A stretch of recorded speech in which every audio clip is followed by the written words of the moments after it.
માનવ કલ્યાણ સંઘ અને શ્રી હરિ સેવા કલ્યાણ સંઘના ઉપક્રમે ગૌરી વ્રત કરતી બાળકીઓને ડ્રાયફ્રૂટ અને અલ્પાહારનો કાર્યક્રમ યોજાયો। હિન્દુ શાસ્ત્રોમાં પૂજા ઉપવાસના સાથે ઉપવાસ અને વ્રતનું પણ અનેરું મહત્વ છે।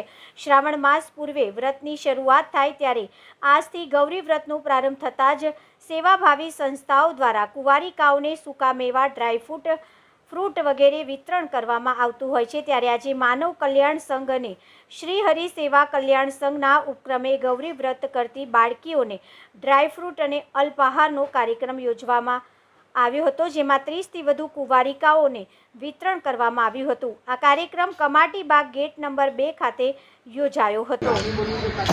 આજે નિસહાય માનવ કલ્યાણ સંઘ અને શ્રી હરિ સેવાના સહયોગથી ગૌરી વ્રત નિમિત્તે કમાટી બાગ ખાતે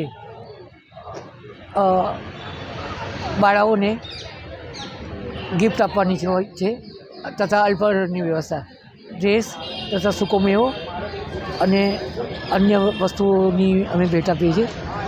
લગભગ 35 બાળાઓ છે। જો અમારું કાર્ય તો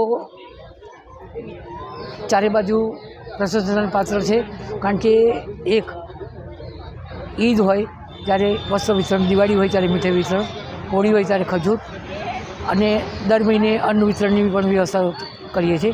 ખાસ સમાજ સામે આ પ્રેસ રિપોર્ટર મિત્રો અમારી આ વાત મૂકે છે, અમને ગમે છે, એમનો ખૂબ ખૂબ આભાર માનું। કઈ વસ્તુનું વિતરણ કરવામાં આવે? આ ડ્રેસનું કાપડ, સૂકો મેવો, પછી વેફર અને કચોરીનો નાસ્તો કરવામાં આવે, કેળા, ફ્રૂટ।